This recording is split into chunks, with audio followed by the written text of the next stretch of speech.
Ezra Cole had not spoken a single word to another living soul in 3 years. Not one.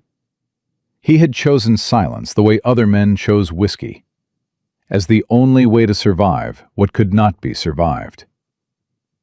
But on a blazing July morning deep in the Wyoming mountains, that silence shattered.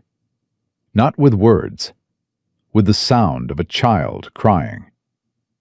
And beside that child, another one, small, mute, shaking with a terror no 4-year-old should ever carry. And 30 feet below them, at the bottom of a dry creek ravine, a woman, 8 months pregnant, bleeding into the summer dust. Some silences, once broken, cannot be restored. If this story moves you, please subscribe to our channel and follow every part to the very end. And drop a comment below. Tell me what city you're watching from. I want to see just how far this story travels. The trapline had been empty for 4 days running, and Ezra Cole was in no mood for surprises. He moved through the pines the way he always moved, quietly, deliberately, his boots finding the dry patches of earth between the summer grass so that nothing cracked beneath him, nothing announced him. 3 years on this mountain had made him invisible by habit. He had come here to disappear, and he had done a thorough job of it. No neighbors, no mail, no names spoken aloud by anyone who knew where to find him. That was how he wanted it. He was cutting down the eastern slope, heading back toward the cabin, when he heard it. A child crying. Ezra stopped walking. His whole body went still the way an animal goes still. Not from fear, but from the sudden, absolute need to understand what he was hearing before he moved another step. Children did not cry on this mountain. There were no children on this mountain. There was no one on this mountain except him, and that was the entire point. He listened. The crying came again, high, ragged, broken up by hiccuping breaths. A young voice, very young. Ezra moved toward it. He came around a shelf of granite and stopped. 2 children stood at the edge of a rocky outcrop that dropped off into a dry creek ravine below. The older one, a girl, maybe 6, dark-haired, her dress torn at the hem, and stained with what looked like dirt and dried blood, had her arms wrapped around a smaller boy, 4 years old maybe less. The boy's face was buried against his sister's shoulder, and he was shaking so hard Ezra could see it from 20 yards away. The girl heard Ezra's footstep. She spun around, putting herself between him and the boy, her chin up, her eyes huge and wild with a terror that she was working very hard to disguise as defiance. "Stay back," she said. Her voice cracked on the second word. Ezra held up both hands. He had not spoken to a child in 3 years either. He had not spoken to much of anyone. For a moment, the words did not come easily. They sat somewhere in the back of his throat, thick and unpracticed. "I am not going to hurt you," he said. "My name is Ezra. I live on this mountain." He paused. "What is your name?" The girl stared at him. She did not answer. The boy lifted his head from her shoulder. His eyes found Ezra's face and stayed there. Big, brown, red-rimmed from crying. He did not speak. He just looked. "All right," Ezra said, keeping his voice low. "You do not have to tell me anything. But I need you to step back from that edge." The girl looked confused for half a second, as if she had forgotten she was standing 2 feet from a drop. Then she looked down into the ravine below, and her face changed. The defiance cracked open, and something younger and more desperate poured through. "She is down there," the girl said. "My mama. She fell, and she is not getting up, and I called her, and she does not—" "Show me," Ezra said. He was already moving. He reached the edge of the outcrop and looked down. The ravine was not deep, maybe 30 feet, But the creek bed below was rocky and dry and unforgiving, and a woman lay sprawled at the bottom of it. She was on her side, one arm extended above her head, one leg bent at a wrong angle. Even from up here, even in the flat, bright afternoon light, Ezra could see the swell of her belly. 8 months, he judged. Maybe more. His jaw tightened. His hands, which had not held a medical instrument in 3 years, started to remember things his mind had tried very hard to make them forget. "How long has she been down there?" he asked the girl. "Since this morning." The girl's voice was barely a whisper. "The sun was just coming up." Ezra looked at the sky. It was past midday. The sun hammered down without mercy, the way it did in July in these mountains. And the woman in the ravine had been lying in it for hours. "Stay here," he told the girl. "Keep your brother back from the edge. Can you do that?" The girl looked at him with those enormous, exhausted eyes. "Is she going to die?" Ezra did not answer her. He was already looking for the way down. Getting to the bottom took him 10 minutes. The ravine wall was loose shale and crumbling sandstone, the kind that looked solid until it wasn't, and he moved carefully, testing each foothold. When he finally dropped to the creek bed and crossed to the woman, he knelt beside her and pressed 2 fingers to her throat. Pulse. Weak, but there. "Ma'am?" He kept his voice steady. "Ma'am, can you hear me?" She did not respond.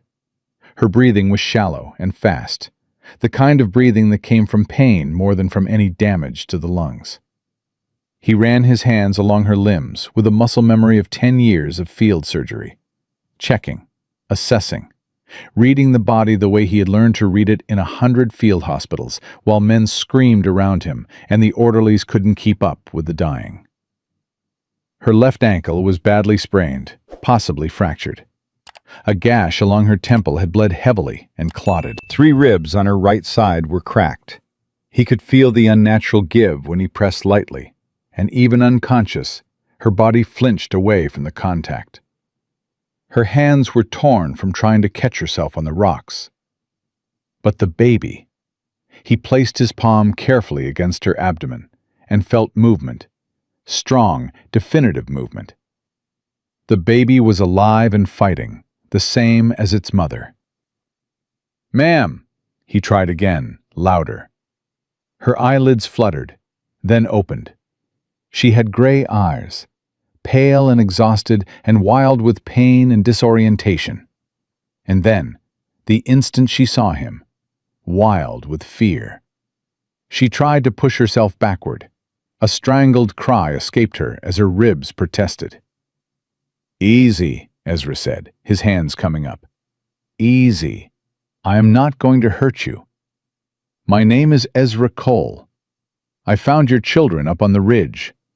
They are safe." That stopped her. She went absolutely still, every bit of her attention locked on his face. "My children," she breathed. "Nora. Samuel." "Safe, right up there." He tilted his head toward the rim of the ravine above them. "Your girl has got her arms around the boy, and she is doing a fine job of it." The woman's eyes filled. She pressed her lips together hard, fighting something back. Then she said, "The baby." "Moving," Ezra said. "Strong movement. You protected it when you fell." He paused. "Do you know where you were hurt?" "My side." She pressed her right hand against her ribs. "And my ankle. I cannot put weight on it." She looked at him with those steady gray eyes, reading him the same way he had been reading her. "You said your name is Ezra." "Cole. Ezra Cole." "Miriam Holt." She held out her hand, torn, bloody, shaking, and he took it without hesitation. "Mr. Cole, I need you to get me out of this ravine." "That is what I intend to do, Mrs. Holt." And I need you to do it without jostling my side more than you have to. And I need it done before my children lose their minds up there, because they have been watching over me since sunrise. And they are 6 and 4 years old, and they have already seen... This She story stopped. was posted on the Her jaw channel tightened. West of Betrayal. They have Please do not already seen enough repost it today. in any form. Ezra looked at her carefully. There was something in the way she had stopped herself. Something deliberate. What have they seen, Mrs. Holt? The gray eyes held his for a moment. Something moved behind them. Calculation, fear, decision. And then she said, I fell. She said it the way people said things they have practiced saying. Flat, finished, daring him to push. Ezra was not a man who pushed. He was a man who waited and watched, and let the truth find its own way to the surface. He had learned that in the war, too. All right, he said. Let us get you up. Getting Miriam Holt out of that ravine was the hardest 30 minutes of physical work Ezra had done since he built his cabin alone in the first winter. She could not put weight on her ankle. Her ribs made it agony to twist or reach. And she was 8 months pregnant, which meant her center of gravity was wrong for every grip, every hold, every careful movement up that crumbling slope. She did not complain once. Not when the shale shifted and his boot slipped and he had to grab her forearm and hold them both against the wall while rock rained down below them. Not when her ribs caught wrong and the color drained completely from her face. Not when, 3/4 of the way up, her legs simply gave out from pain and exhaustion, and she sagged against the wall with her eyes shut and her breath coming in hard, controlled bursts. Take a minute, Ezra said. I do not have a minute. She opened her eyes. My children are right up there. Then breathe for 30 seconds and let your legs remember what they are for. She looked at him sharply. Then, despite everything, something shifted at the corner of her mouth. Not quite a smile. Something more tired than a smile, but in the same family.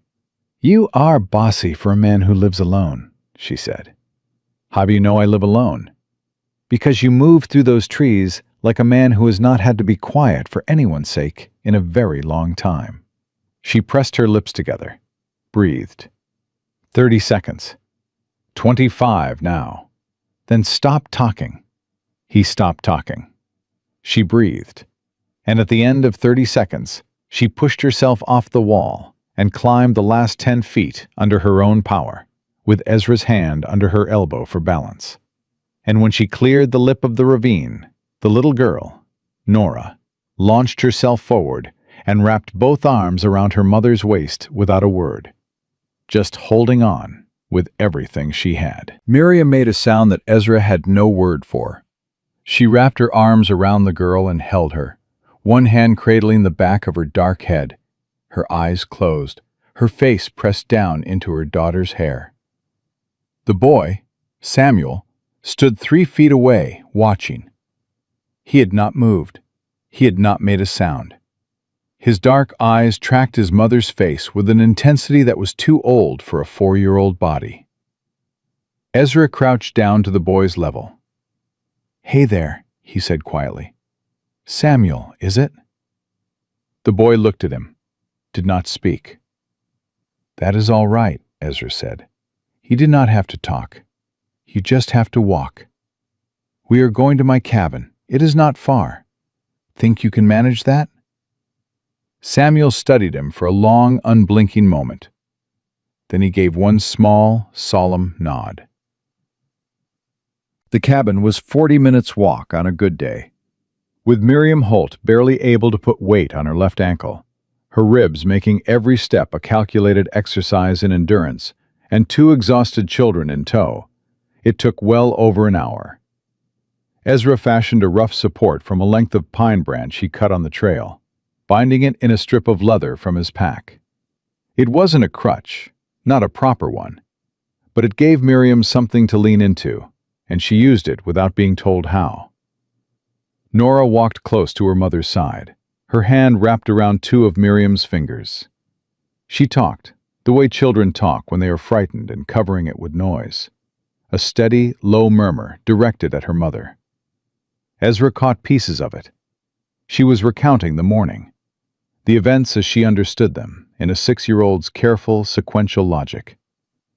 He kept his face neutral and listened. Samuel walked beside Ezra. He had not spoken. He had moved to Ezra's left side somewhere in the first 10 minutes, and simply stayed there, his short legs working to match Ezra's pace, his eyes on the trail ahead. Once, when the ground turned uneven, and Miriam gasped softly from the effort, Samuel's hand found the back of Ezra's and held on. Ezra did not comment on it. He just adjusted his grip so the boy could hold more securely, and they walked the rest of the way like that. Inside the cabin, Ezra built the fire up despite the July heat. Miriam needed warmth for the shock, and the baby needed it too, and set water to boil. He had her sitting on the bed, her ankle elevated, while he worked. "You were a doctor," Miriam said. It was not a question. Ezra did not look up from the supplies he was pulling from the shelf. "I was." "Were or are?" "Were." He set a clean cloth in the basin of water. "Lie back." "I would rather sit up." "Lying back will take the pressure off your ribs." "Sitting up lets me see the door." He looked at her then. Those gray eyes were steady on him. Steady in a way that had nothing to do with comfort, and everything to do with habit. She was a woman who had learned to watch exits. "Nobody is going to come through that door who means you harm," he said. "Not on my mountain." Something flickered across her face. Then she lay back. He cleaned the gash on her temple with practiced, careful hands. 7 stitches, clean and close, the thread he used for leather but sterilized in the fire. Miriam held still for all of them. Nora sat in the corner chair with Samuel on her lap, both of them watching Ezra's hands with those same large, exhausted eyes. "Does it hurt?" Nora asked when he tied off the last stitch. "Yes," Miriam said simply, "but Mr. Cole is careful." "Mama is brave," Nora told Ezra, with grave certainty. "She does not cry even when things hurt." "I can see that," Ezra said. He was wrapping the ankle, 2 flat boards padded with cloth, bound firm with strips of leather, when Nora slid off the chair and came to stand beside him. She watched his hands work for a moment. "Mr. Cole," she said. "My mama did not fall." The cabin went very quiet. Ezra's hands continued their work, steady, unhurried, though something in his chest had gone tight and still. "Nora," Miriam's voice from the bed was quiet, warning. "She needs to know," Nora said to her mother, with a 6-year-old's absolute certainty about what was right. "He helped us. He should know." "Nora, baby." "Uncle Silas pushed her." Nora turned back to Ezra. Her voice did not waver. "He grabbed her arm and he pushed her over the edge, and then he drove the wagon away. We were in the wagon and he made us come with him, and then he stopped and he said—" She swallowed. "He said if we told anyone, nobody would believe children. He said we were going to go live with him, and that was that." Ezra looked up at Miriam. She was staring at the ceiling. Her hands were resting on her belly, the same protective gesture he had seen before, both of them pressed flat against the curve where the baby was, where life was still insisting on itself. Her jaw was set like iron. "Mrs. Holt?" he said. "I heard her." Her voice was even, careful, the voice of a woman who had gotten very good at even and careful. "Your brother-in-law pushed you off a ledge," Ezra said. 8 months pregnant." "He did." She still did not look at him. "And then he took my children and drove away." A beat. "And then my children escaped from the wagon and came back for me. because they are the bravest two human beings I have ever known." Now she looked at him. Her eyes were wet, but nothing fell. This story was posted She on the did not channel let it West fall. of Betrayal. Please And do then not you found repost them. it in any form. And then you found me. "Why?" Ezra said. "Why did he do it?" "My husband Daniel died 14 months ago." She said it straight, no softening. "He left me everything. Our land, 400 acres in the Montana Territory, good grazing land, worth a great deal of money. Daniel's will was clear. His estate, his choice." A pause. Silas did not agree with Daniel's choice. He believes a widow carrying a third child cannot manage that land. He believes it should go to family. Her mouth tightened. He believes he is family. "He is not wrong about that last part," Ezra said. "No." She looked at him steadily. "He is wrong about everything else." Samuel, who had not moved from the chair and had not spoken since Ezra had first found them on the ridge, made a small sound. Not words, just a sound, low and deliberate. Everyone looked at him. He was looking at his mother. His small face was working with something enormous that he did not have the words for yet. He slid off the chair, crossed the room, climbed onto the bed beside Miriam, and pressed himself against her good side without a word, his head under her chin, his hand flat on her belly. The baby kicked against his palm. Samuel went completely still. Then he looked up at his mother with those grave, ancient child eyes, and for the first time, he spoke. "The baby's okay," he said. He said it like a statement, like a decision, like something he was making true by saying it. "Yes," Miriam whispered. She wrapped her arm around him and held on. "The baby is okay." Ezra turned away and busied himself with the fire. He was not a man who cried. He had worked very hard to become a man who did not cry. But his jaw was tight, and his hands were shaking slightly as he fed another log into the flames, and he was grateful that no one in the room was looking at him. Nora appeared at his elbow. "Mr. Cole," she said. "Yes?" "Do you have any food? Samuel and I have not eaten since yesterday." Ezra closed his eyes for just a moment. "I have cornmeal," he said, his voice rough, "and dried venison, and some dried berries if the mice have not found them." "That sounds fine," Nora said, with the polite gravity of a child who has been taught her manners regardless of circumstances. "Thank you very much." Ezra looked down at her. This girl, 6 years old, her dress torn, her face dirty from a day of crying and terror, and the kind of helpless vigil that would leave marks on a person for decades, standing in a stranger's cabin in the mountains, thanking him for dried venison. "You are welcome," he said. "Sit down." He cooked. It was the first time in 3 years that he had cooked for anyone other than himself. The small sounds of the cabin filled the space around him.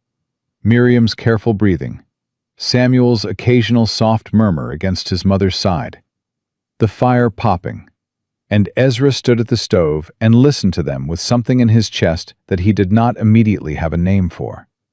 Something that felt distantly like the opposite of the silence he had chosen 3 years ago.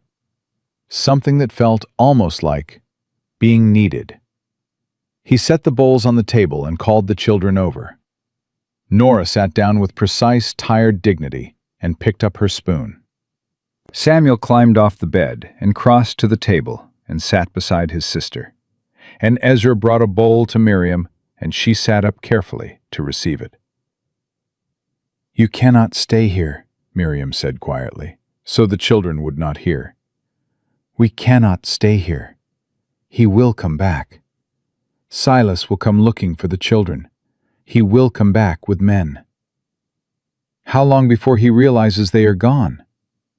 He may already know." She looked at the children, eating now, heads bent over their bowls with a focused dedication of people who are truly hungry. "He may come tonight, tomorrow at the latest." Ezra looked at her across the cabin.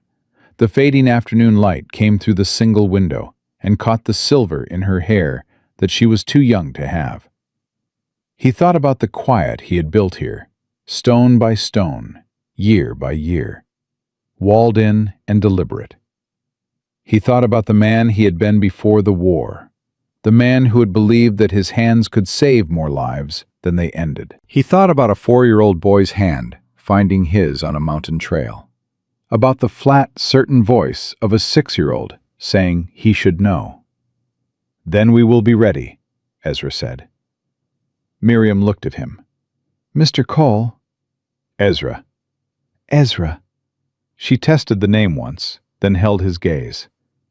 "You did not sign on for this." "No," he agreed. "I did not." A silence. "Then why?" she asked.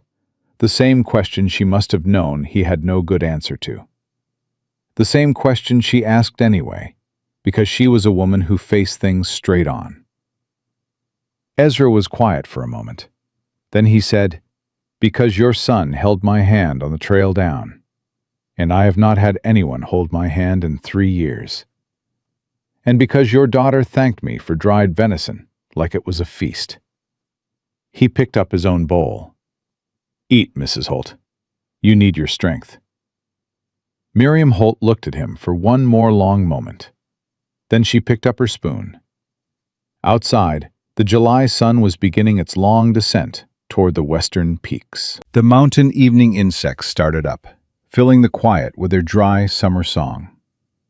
Inside the cabin, 4 people ate in the kind of silence that is not empty, the kind that is full of everything that has not yet been said, everything that is still coming, everything that depends on the next decision and the one after that. Nora set down her empty bowl and looked at Ezra across the table. "Are you going to help us?" she asked. No preamble, no softening. Just the direct, terrible question of a child who has learned that adults do not always say what they mean and wants, this once, to have it said plainly. Ezra set down his spoon. "Yes," he said, "I am." Nora nodded once, as if filing this information away. Then she turned to her brother and said, "Finish your food, Samuel," in a voice so exactly like her mother's that Miriam made a small, broken sound and looked away. And Samuel, without a word, finished his food. Nora fell asleep at the table. She fought it. Ezra could see her fighting it, her spine straight, her eyes blinking slow and heavy, the way children do when they believe that staying awake is a form of keeping watch. But her body had been through too much. Her eyes closed between one breath and the next, and her head dipped forward, and Ezra caught her before it hit the table. She did not wake up. She was that far gone. He carried her to the pallet he had made from folded blankets near the fire, set her down, and stood there for a moment looking at her. This small, fierce, exhausted girl who had stood at the rim of a ravine all day and refused to leave her mother.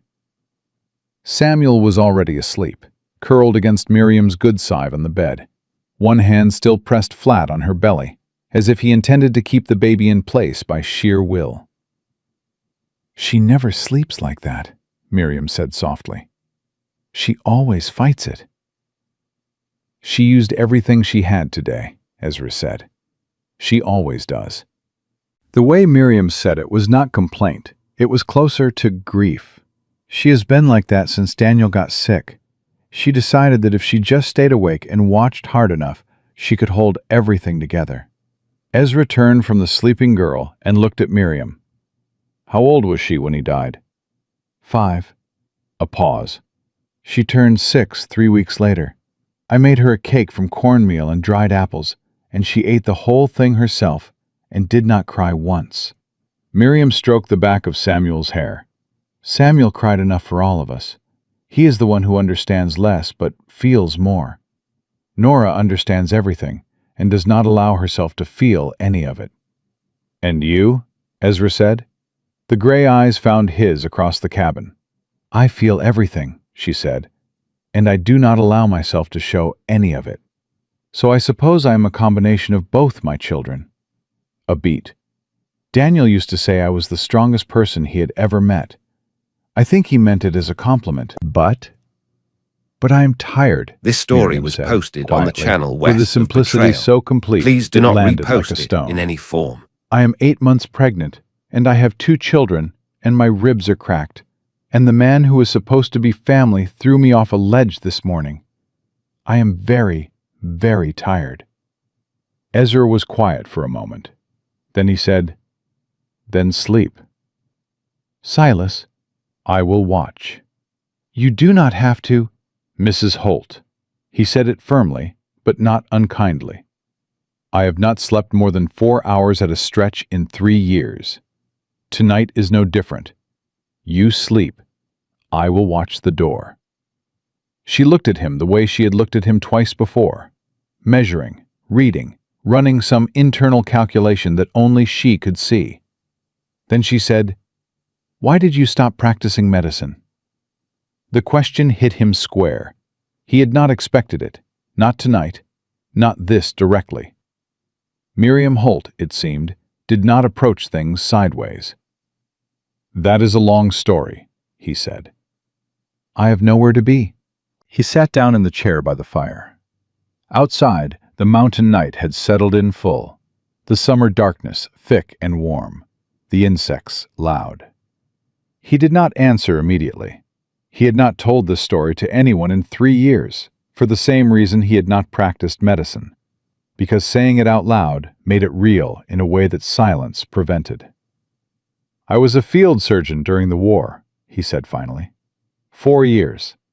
I operated in tents and in barns and in muddy fields, with men screaming on both sides of me. I was good at it." He paused. "I believed I was good at it. I believed my hands could turn the odds, that if I worked fast enough and careful enough, I could pull more men back from the edge than I lost." "And?" Miriam said. "And I was wrong." He said it without drama, without self-pity, the flat, settled way of a man who has examined a fact from every angle and found it unchanged, no matter how he looks at it. "Toward the end of the war, a fever went through our camp. It took 18 men in 4 days. I lost 2 surgeons under my command, a field nurse, and—" He stopped. "My wife had come to the camp to bring me letters and stayed 3 days too long. She was 7 months along." The cabin was very quiet. "I am sorry," Miriam said. The words were simple, and she did not elaborate on them, and Ezra was grateful for that. He had received a great deal of elaborate condolence over the years, and it had never helped. "After that," he said, I could not trust my hands anymore. They had not saved her. They had not saved the baby. What good were hands that could not do the one thing that mattered?" He looked at his palms in the firelight. "So I came here, and I stopped using them for anything except surviving." A silence. "And then I found your children on a ledge," he said. "And then you found my children on a ledge," Miriam agreed, softly. "And your hands remembered," she added. He looked at her. She was watching him with those gray eyes, steady and direct, not pitying him, not flinching from any of it, just seeing it clearly, the way she seemed to see everything clearly. "They did," he said. Miriam settled back against the pillow, careful of her ribs, her hand resting on the top of Samuel's head. "Daniel would have liked you," she said. "He respected men who were honest about their failures." "I am not sure I am honest about mine. I mostly just live alongside them." "That might be the same thing." She closed her eyes. "Wake me if anything changes." "I will." She was asleep in less than 5 minutes. Ezra sat by the fire and watched the door and listened to the mountain outside. And for the first time in 3 years, the silence in the cabin did not feel like something he had built. It felt like something that had been interrupted. He was not sure, sitting there in the warm dark with a sleeping family around him, whether that was a loss or a relief. He was still deciding when a sound snapped him upright. Hoofbeats on the lower trail, coming fast. Ezra was at the window before the sound fully registered, his rifle off the wall and in his hands in the same movement. One rider, coming from the south, the direction of the main trail that connected to the valley road below. Coming hard, not cautious. Either a man who didn't expect trouble, or a man who had enough of it behind him to stop caring. Miriam had not woken. Samuel had not moved. Nora stirred on her pallet and opened one eye. "Stay down," Ezra told her, low and flat. "Do not make a sound." Nora pulled the blanket over her head and went entirely still. 6 years old, and she knew exactly how to disappear. The fact that she knew it so easily made Ezra's jaw clench. The rider pulled up outside, a single set of hoofbeats stopping. One man. That didn't mean one man. It meant one man in front. "Hello, the cabin?" A voice outside. Rough, male, middle-aged. "I am looking for a man named Cole. Ezra Cole. I got a message from Jackson Shaw over at Shaw's Crossing. Said I might find him up this trail." Ezra opened the door 3 inches, rifle visible. The man on horseback held both hands away from his body, palms out. He was 50 or so, lean and weathered, with a silver badge catching the moonlight on his chest. "Deputy Marshal," the man said. "Name is Huck Deering. I am not here to cause trouble, Mr. Cole. Jackson Shaw sent me. Said to tell you the words. He said you would know what they meant." Ezra's grip on the rifle did not loosen. "What words?" The deputy's jaw worked a moment. Then, "The debt runs both ways. Jackson said you would know." Ezra opened the door the rest of the way. Jackson Shaw was the only man alive who knew that phrase.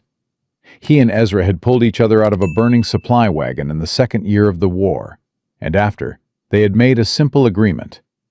If one of them sent those words, the other listened without question. "Get in," Ezra said, quietly.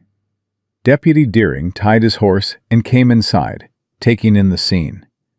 The sleeping children, the woman on the bed who had woken at the sound of the door and was watching him with her hand pressing the baby steady, the medical wrappings, the rifle Ezra had not yet put down. "Lord," the deputy said under his breath.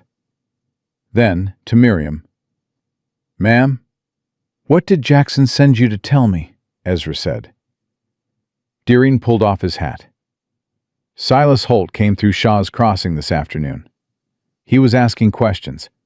Said his sister-in-law had an accident on the trail, fell from the wagon, and he was concerned about 2 missing children. Had 3 men with him, armed." He looked at Miriam directly.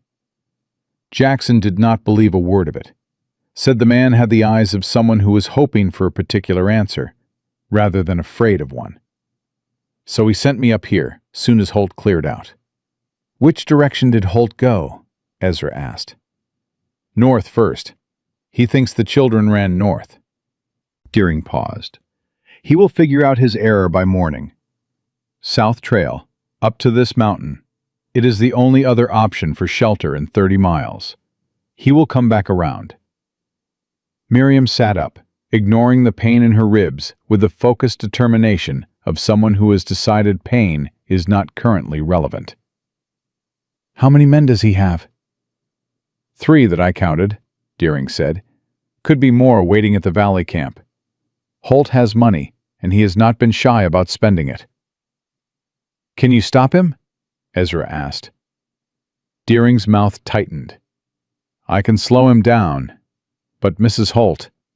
He turned to her. "You need to understand something. Silas Holt has filed papers already, with the territorial court. He is claiming that you are mentally unfit to manage the estate, and that the children need a male guardian. He filed those papers the same week your husband died." Miriam's face did not change, not a flicker, but both hands pressed flat on her belly. This story And was Ezra watched posted her on the breathe channel once, west of Betrayal. carefully. Please before do not she spoke. repost it in any form. "He planned it," she said. "From the beginning." "Looks that way." "Can you stop him legally?" Ezra said. "Not without a hearing, and not before morning." Deering turned his hat in his hands.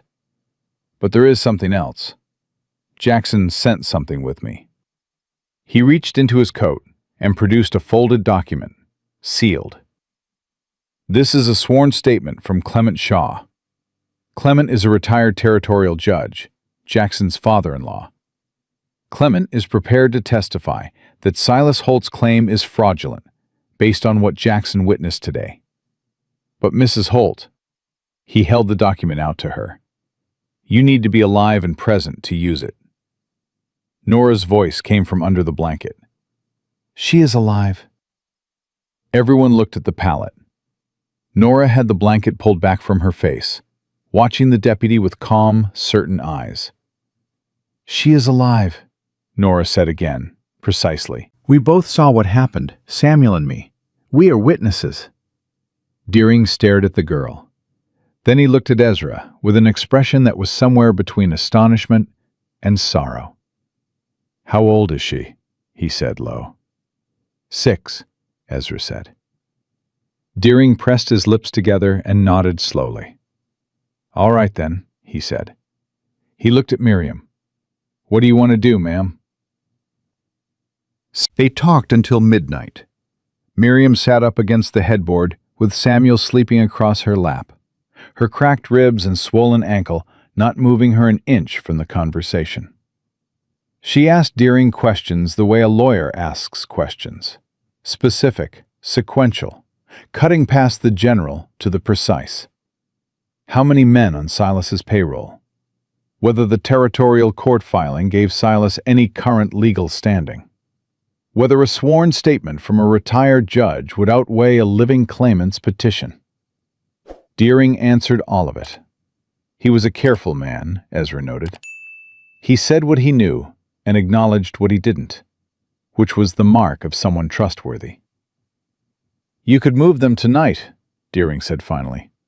"Get them further up the mountain, to the high camp. Silas would not know to look there." "She cannot travel," Ezra said. "Not tonight. Her ankle, her ribs." "I can travel," Miriam said. "Miriam." She looked at him sharply at the use of her first name. He had not used it before. He held her gaze steady. "Your ribs are cracked," he said, keeping his voice even. "Moving tonight means rough terrain in the dark, and if you fall again or take a bad step, you could injure the baby. Not a risk." He turned to Deering. "How long can you keep Holt on the North Trail before he circles back?" 6 hours, Deering said. "Maybe 8 if I play it careful." "Then we stay until first light. She sleeps, I watch. At dawn, we move." Miriam looked at him for a long moment. Something was happening behind her eyes. The same calculation he had seen before, but this time there was something else in it. Something that was not quite calculation. "You are making decisions for me," she said. "I am making a medical recommendation," he said.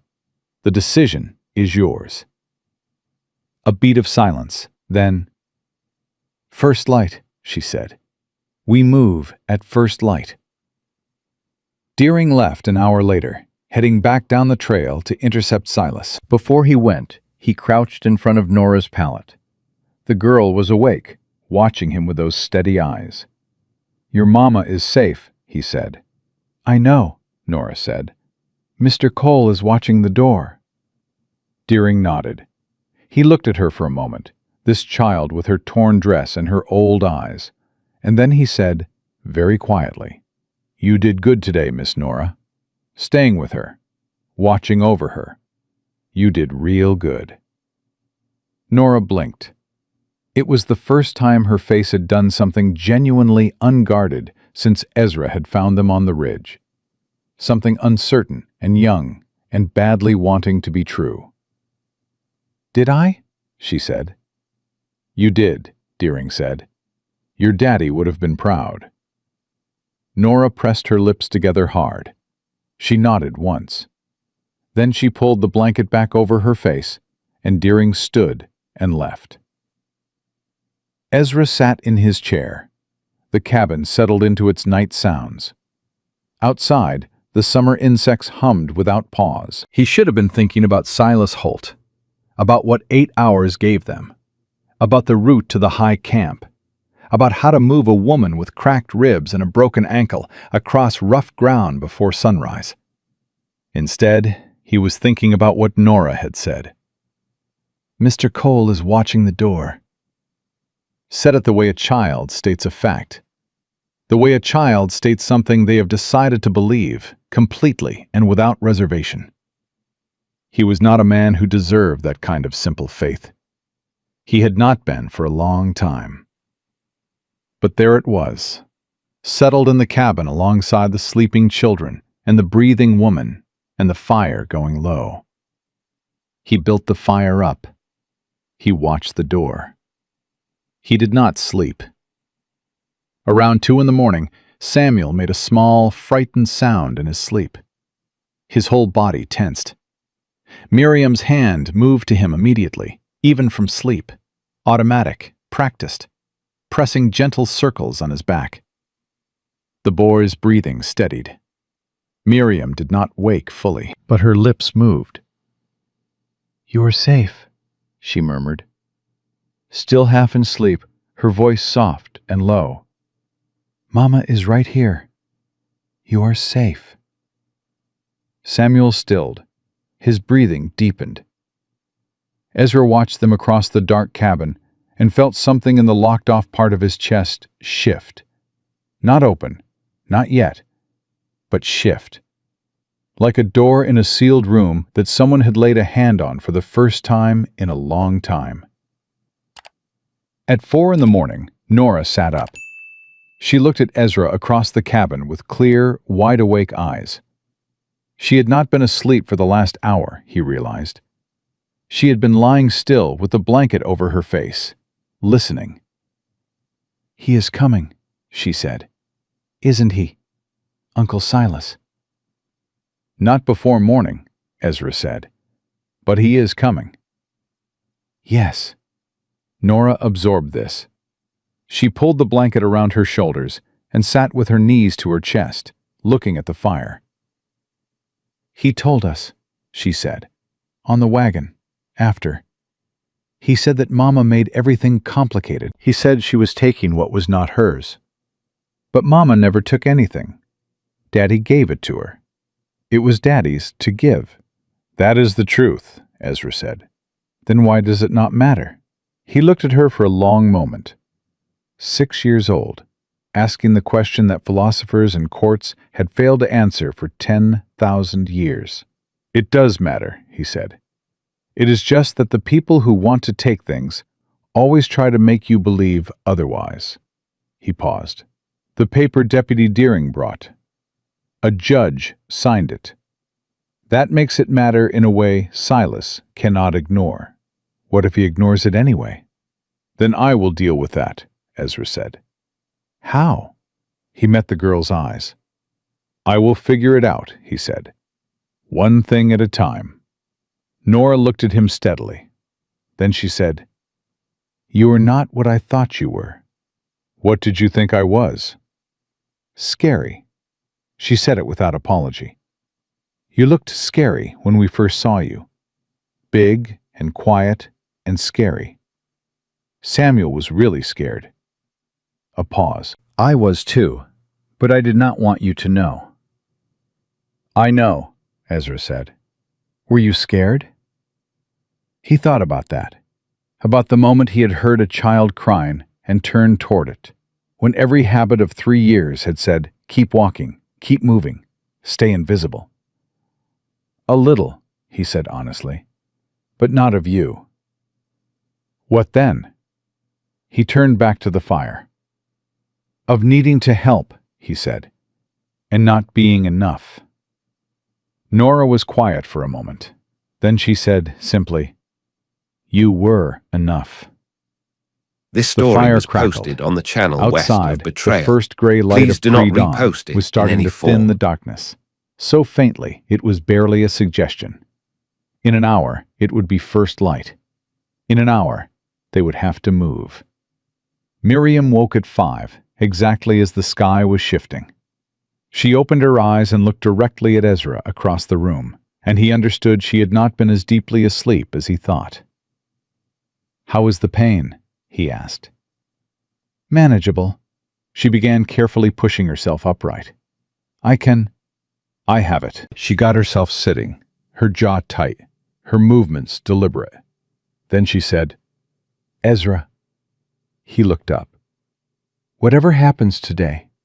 She stopped, started again. "Whatever Silas does, whatever the law says or does not say, my children do not go with him. That is the only thing that is not negotiable." "Understood," Ezra said. "If it comes to a choice, it will not come to a choice," he said firmly. "But if it does, your children do not go with him. That is also not negotiable. Not for me, either." She held his gaze for a long moment. "You mean that?" "I do not say things I do not mean." Something passed across her face, complicated, careful, not quite soft. "No," she said slowly. "I do not think you do." Nora was already folding her blanket.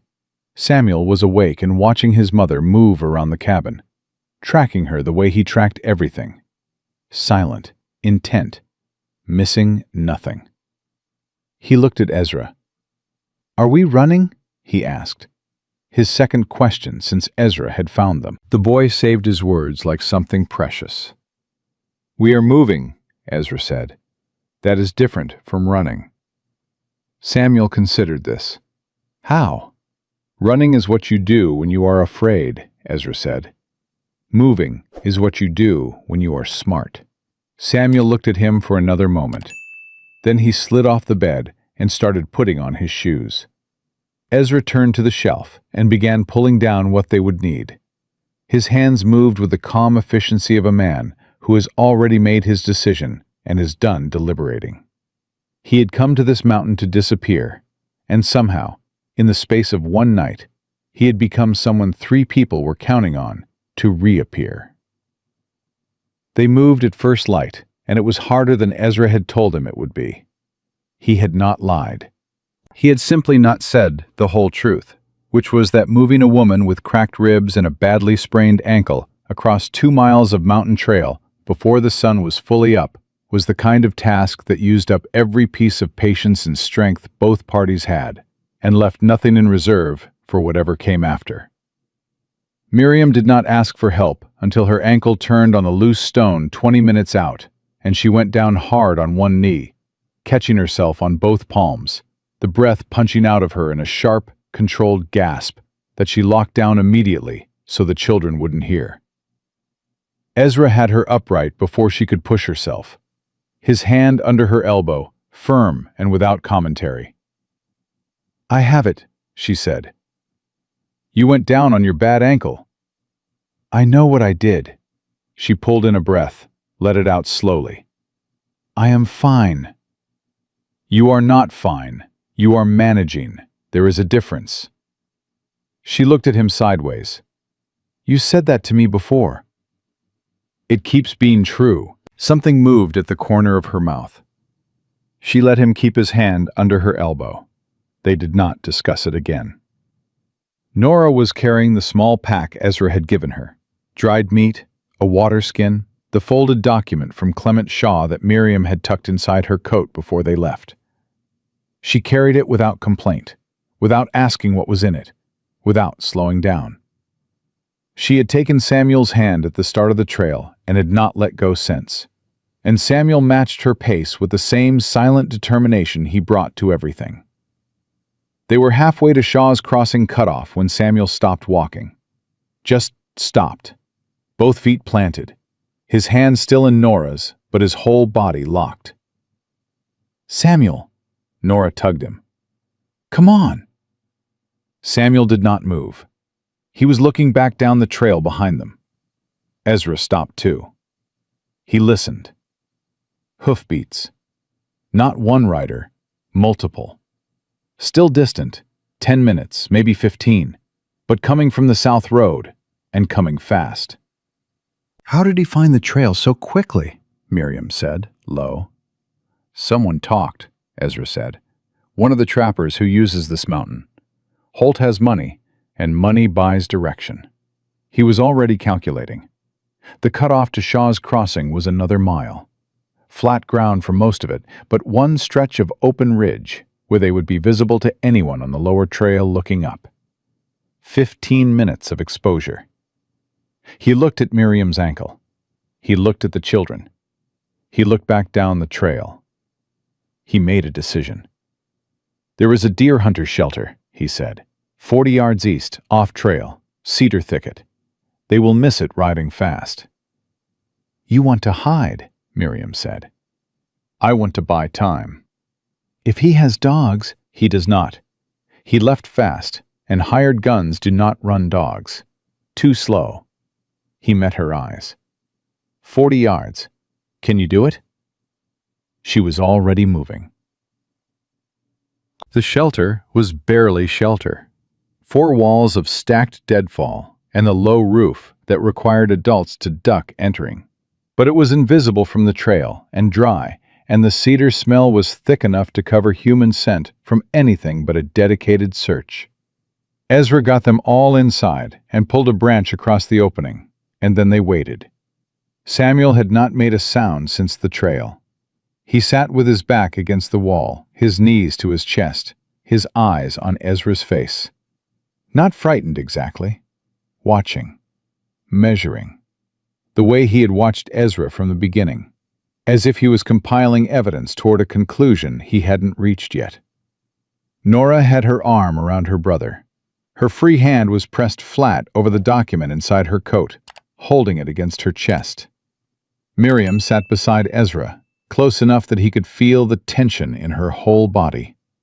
The controlled stillness of someone fighting both pain and the instinct to act. She was not a woman built for waiting. He could feel that about her the same way he could feel the cracked ribs every time she breathed. The hoofbeats got louder, closer. Then they were on the trail above the thicket. 4 horses, Ezra counted by sound.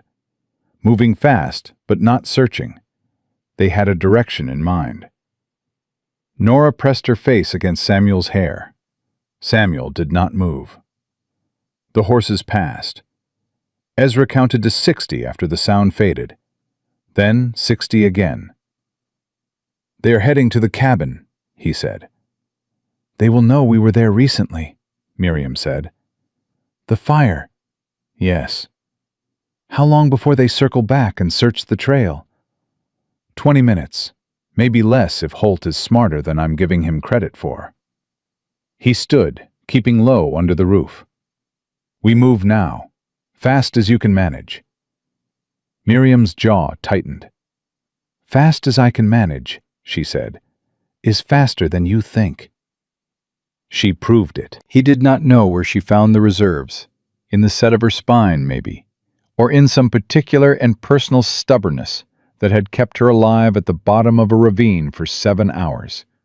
But Miriam Holt covered the remaining mile to the Shaw's Crossing cutoff at a pace that cost her something serious, and showed it only in the white compression of her lips and the way her free hand pressed against her ribs on the downhill sections. Ezra stayed beside her. He did not offer his arm again. She had not asked for it, and he was learning already that there was a specific kind of help she could accept and a specific kind that made her angry. And the line between them had everything to do with whether the help acknowledged her strength or replaced it. Nora and Samuel ran ahead on the trail, Nora glancing back every 30 seconds with clockwork regularity to check on her mother. At the halfway point, Samuel stopped running and waited for Ezra to catch up. Then he walked beside him, matching his pace again, the same way he had on the mountain the day before. His small hand did not reach for Ezra's this time, but he stayed close enough that their arms brushed with each step. And Ezra understood this was the boy's way of saying something he did not have words for. Please do not repost it in any form. They reached the Shaw's Crossing Road as the sun cleared the eastern peaks fully and the July heat began its daily assault. Ruth Shaw met them at the gate. She was a broad-shouldered woman in her 60s, with flour on her apron, and eyes that took in an injured pregnant woman, 2 trail-dirty children, and a mountain man with a rifle, and reached a complete assessment in approximately 4 seconds. "Get inside," she said. "All of you." She had Miriam on a real bed with a proper pillow before Miriam could protest, and she had Nora and Samuel sitting at a kitchen table with cold biscuits and milk before either of them knew they were hungry. And she had Ezra in a chair by the window with coffee he hadn't asked for, and a look that said she had questions she was choosing to hold until the immediate crisis was managed. Clement Shaw appeared from the back room. He was 80 if he was a day, thin and white-haired, with the careful, deliberate movements of a man whose body had slowed down, but whose mind had not. He carried himself with a particular straightness that Ezra associated with men who had spent years being listened to in rooms where it mattered. "Mrs. Holt," Clement said, coming to the doorway of the back room where Ruth had settled Miriam. "I am Clement Shaw. My son-in-law Jackson's message reached me 2 nights ago." "The sworn statement," Miriam said. "Deputy Deering brought it to us." "Good man, Huck," Clement nodded. "I want you to understand the weight of that document, Mrs. Holt. I was a territorial judge for 22 years. My signature carries legal standing in every court from here to the Capitol.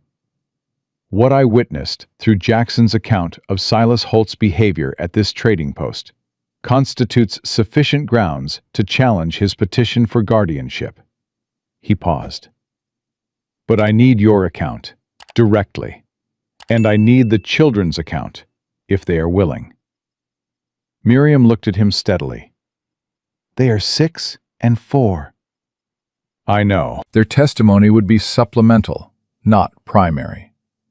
But courts pay attention to children, Mrs. Holt, especially when children say things that are too specific and too painful to be invented." He looked at her ribs, her ankle, her temple where Ezra's stitches were still visible. "And when the physical evidence supports them." From the kitchen, Nora's voice came clearly. "I will tell what I saw." Everyone looked toward the kitchen. Nora had put down her biscuit and was looking at Clement Shaw with those clear, steady eyes. "I remember all of it," she said. "I remember exactly what Uncle Silas said and what he did, and I will say it as many times as you need me to." Clement looked at the girl for a long moment. "You are 6 years old," he said. "Yes, sir." "And you are prepared to give an account in a legal proceeding." "If that is what it takes," Nora said, with a composure that should not have existed in a 6-year-old's body. "Then yes, sir." Ruth made a sound in her throat that was not quite a word, and turned toward the stove. And Ezra caught the motion of her wiping her eye with the back of her hand before she got there. Samuel was looking at his sister. Then he looked at Clement Shaw. He set down his milk cup very carefully. "Me too," he said. His 3rd sentence since the mountain. They had been inside 40 minutes when Huck Deering came through the back door at a pace that said he had not taken the direct road. "They are on the trail," he said without preamble. "Holt and 3 men. They went to the cabin, found it empty, and they are searching south. They will hit this road inside the hour." Ezra stood. "How close?" "Close enough." Deering looked at Miriam. "Ma'am, I have to be honest with you. Silas Holt is carrying papers. Proper legal papers. A court order signed 2 days ago by a circuit judge in Laramie authorizing him to take temporary custody of the minor children pending the guardianship hearing." The room went very still. Miriam's face did not change, but her hand went to her belly, pressing flat, and Ezra saw her chest rise with one long, deliberate breath. "A circuit judge," Clement said, his voice careful. "Which judge?" "Harlan Briggs." Clement's expression shifted. Something moved behind his eyes. Recognition, and something colder than recognition. "Harlan Briggs," Clement said slowly, "is Silas Holt's wife's second cousin." The room absorbed this. "He bought the order," Ezra said flatly. "I cannot prove that in the next hour," Deering said. "And that is the problem. That paper is legal on its face. If Holt shows up here with it, I do not have the standing to override it in the field. I would have to take it to a senior judge, and the nearest senior judge who could hear an emergency challenge is 2 days' ride." "So he takes the children," Miriam said. Her voice was absolutely level. It was the most frightening tone Ezra had heard from her yet. "For 2 days," Deering said, "while the challenge is filed, and—" "No." Miriam's voice was quiet and final. "My children do not go with that man for 2 hours, let alone 2 days. Not after what he did." "Mrs. Holt, I understand, but the law—" "The law." She looked at Deering with gray eyes that had gone the color of a winter sky. "The law let Silas Holt buy a court order from his wife's cousin. The law did nothing when he threw a pregnant woman off a ledge. And now the law wants me to hand my children to the man who tried to kill me and trust that it will sort itself out in 2 days." She shook her head. "No." Deering looked at Ezra. The look said, "What do we do?" Ezra looked at Clement. The old man was quiet for a moment.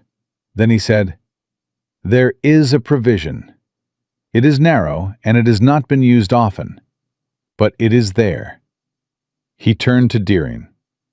"A sworn emergency injunction from a former territorial judge, citing immediate risk of harm to minors, supersedes a temporary custody order for a period of 72 hours, long enough to reach a sitting judge." He paused. "I would need to sign it in front of 2 witnesses." "I am a witness," Ruth said from the stove. She did not turn around. "Write the paper, Clement." Deering let out a slow breath. "If this works, it will work," Clement said. He was already moving toward the desk in the corner.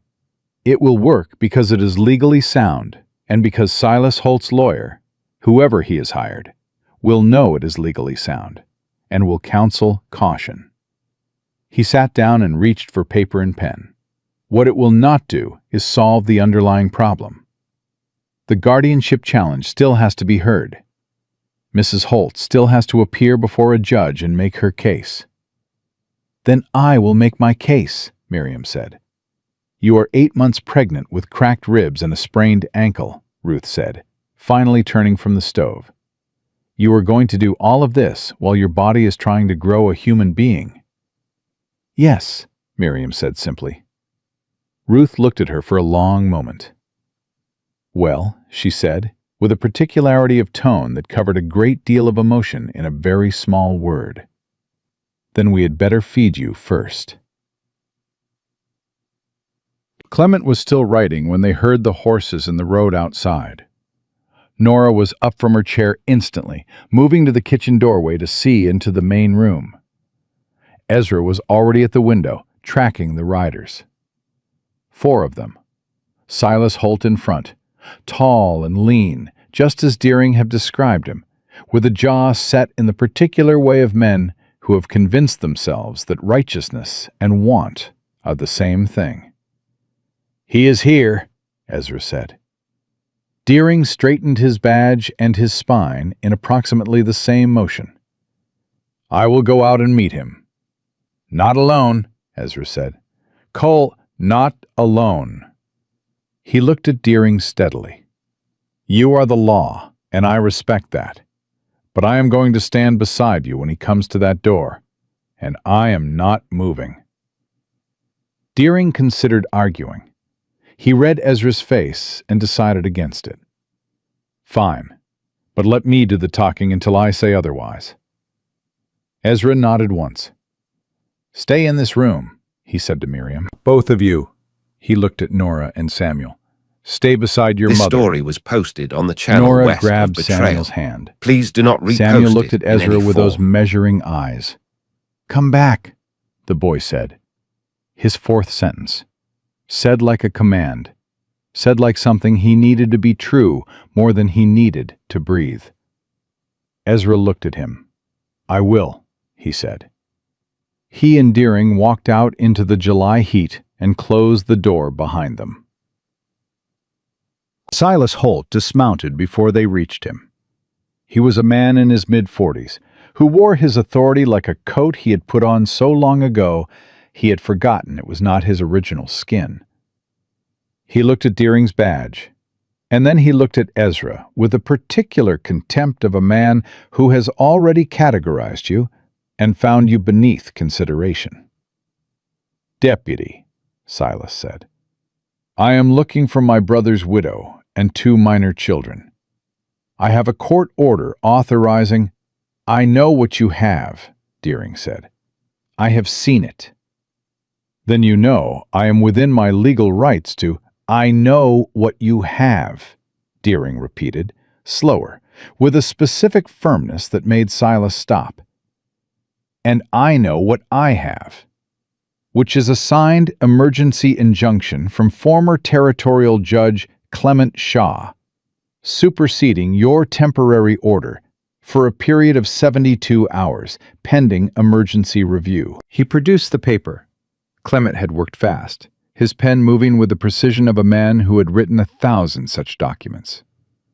Mrs. Holt and her children remain in this residence under my protection until that review is complete. Silas looked at the paper. His jaw tightened. His eyes moved to Ezra. Who are you? He said. Ezra Cole. You live up that mountain? I do. You have my brother's wife and children in that building. Mrs. Holt and her children are under Deputy Deering's protection, Ezra said. And under mine. Silas's eyes narrowed. You have no legal standing here. I have a rifle, Ezra said pleasantly. And I have stood on this mountain for 3 years, and I am extremely comfortable with open ground. He looked at Silas's 3 hired men without moving his head, just his eyes. Are your men? One of the hired men shifted in the saddle. Another's hand moved, then stopped moving. Silas looked back at the paper in Deering's hand. Ezra watched him running the calculation. The paper, the badge, the retired judge inside, the man with a rifle who was not posturing. Ezra had seen that calculation before. He had seen it on 100 different faces in 100 different moments when violence was deciding whether to happen or not. My brother's children, Silas said, his voice changing texture, dropping something, becoming, for just a moment, less like a man pressing a claim, and more like a man who had lost something he did not know how to name. Eleanor's children. She died when Samuel was born. Did you know that? She was Daniel's whole world, and she died, and he stopped. Daniel fell apart after that. Those children were all he had left. I am not trying to harm anyone. I am trying to keep what is his. By throwing his widow off a ledge, Ezra said. Silence. I did not, Silas started. Your niece saw you. Ezra kept his voice level. No anger, just fact. Nora saw exactly what you did. Samuel saw it. 2 children, Silas. They watched you push their pregnant mother into a ravine and drive away. He paused. Whatever you have told yourself since that moment, whatever reason you have built up in your head for why it was necessary or justified or different from what it was, those 2 children know the truth of it. Silas's face was doing something complicated, something that was not entirely the face of a villain, which was, Ezra thought, the hardest kind of face to know what to do with. "The baby is not Daniel's," Silas said. "You know that? She was already carrying when he died. A man from the lumber camp. That is a lie." Miriam's voice. Ezra turned. She was in the doorway. She had not stayed in the room. Of course she had not stayed in the room. She was Miriam Holt, leaning against the frame with her damaged ankle and her cracked ribs and her 8 months belly, and her gray eyes were the temperature of iron. "Daniel knew about this baby," she said. "He knew the moment I did.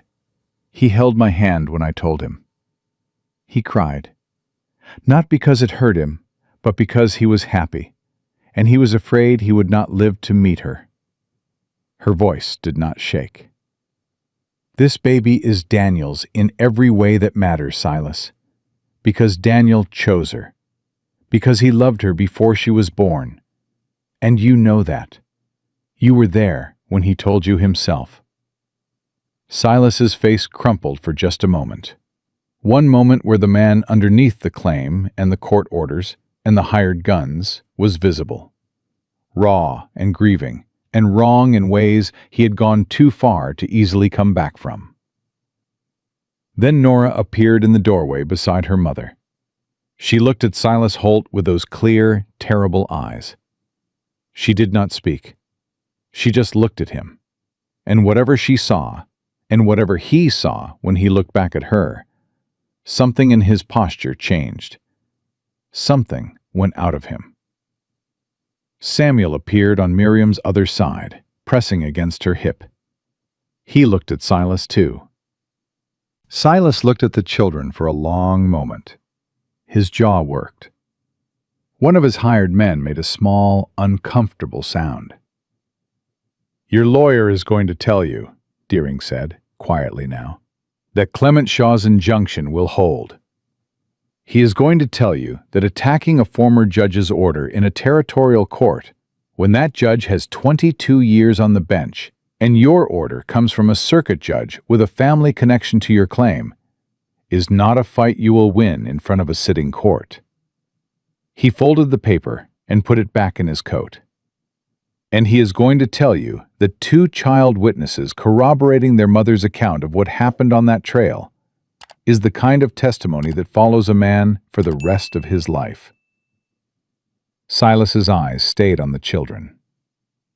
"I wanted what Daniel built to last," he said, finally, quietly. "That is all I wanted." "Daniel built a family," Miriam said. "It is still here. If you want it to last, stop trying to take it apart." A long silence.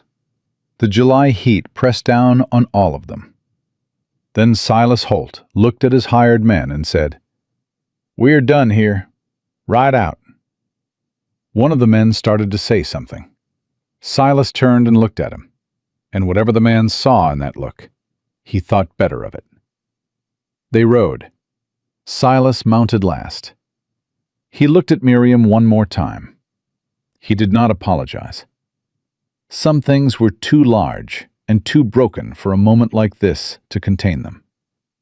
But he looked at her the way a man looks when he understands something has ended, and his face carried it. Then he rode away. Deering exhaled very slowly. "Well," he said. Ezra did not say anything. He turned back toward the building, back toward the doorway where Miriam stood, with her children pressed against her sides. And as he covered the ground between them, he watched her face shift, the iron easing, something younger and more exhausted rising through it. He reached the doorway. He was going to say something practical, something about getting her off her ankle, about Clement's paper, about what came next with the courts. Instead, what he said was, "You were supposed to stay inside." "Yes," she agreed, without a trace of apology. "I was. You could have aggravated the ribs." "I know."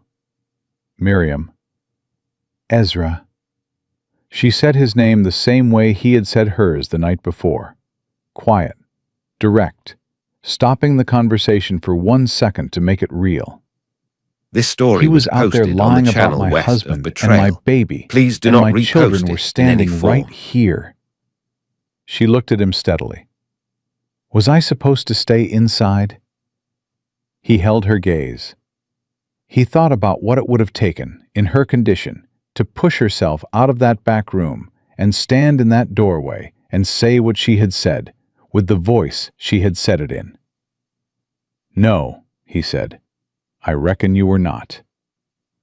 Nora tugged on his sleeve. He looked down. You said you would come back, she said. I did come back. I know. She looked at him with something in her face that was not relief exactly. Something past relief. Something that had decided on him, quietly and without ceremony, and intended to stay decided. I know you did. Samuel was looking up at him from the other side. The boy reached out and took 2 of Ezra's fingers in his small fist and held on. Ezra stood in the doorway of Shaw's Crossing, with a child holding each side of him and a woman in front of him whose gray eyes were doing something complicated and careful. And he understood with a clarity that surprised him that the life he had built on that mountain, the silence, the solitude, the deliberate emptiness, had already ended. Not today. Not in this moment. It had ended the second he turned toward the sound of a child crying. Ruth Shaw's voice came from inside. For the love of all that is good, get that woman off her feet before she has that baby in my doorway. Miriam made a sound that was almost a laugh. Almost. She has a point, Ezra said. She does, Miriam agreed. She pushed off the doorframe, and when she swayed slightly on her bad ankle, she let him put his hand under her elbow without pulling away. Without saying she had it. Without saying anything at all. She just let him help her. And somehow, that small, quiet surrender cost her more than anything else she had done all day. He could feel it in the slight trembling of her arm. He did not comment on it. He just held on. They went inside. Ruth Shaw had a particular philosophy about crises. You fed people through them. By midday, she had produced cornbread, a pot of white beans with salt pork, cold buttermilk for the children, and coffee strong enough to stand a spoon in for the adults. And she had done all of it while simultaneously changing the dressing on Miriam's ankle and extracting the full account of the last 2 days from everyone in the building, including Samuel, who contributed 4 additional sentences to his growing total and considered each one carefully before spending it. Clement was at his desk, drafting a formal record of Silas's retreat, a legal document attesting to his withdrawal from the premises in the face of the injunction, witnessed by Deering and Ruth. It would matter later. Clement Shaw was a man who understood that what mattered later was built from what you wrote down now. Ezra sat across from Miriam at the kitchen table and drank his coffee and did not say much, which was his natural state, and which Miriam had apparently already identified as a feature rather than a problem, because she did not try to fill the silence. She ate with the focused efficiency of a woman who understood that her body was doing 3 jobs simultaneously and needed the fuel. Nora had fallen asleep in her chair between one bite and the next, her head dropping sideways onto her folded arms. This time, story she was did not posted fight on it. the channel west of Betrayal. Samuel Please ate do not everything on his repost it plate, in any form. looked at the pot on the stove and said, "More, please." Ruth gave him more without comment and patted the top of his head once, brisk and warm, the way she probably patted everything she decided to take care of. It was almost peaceful.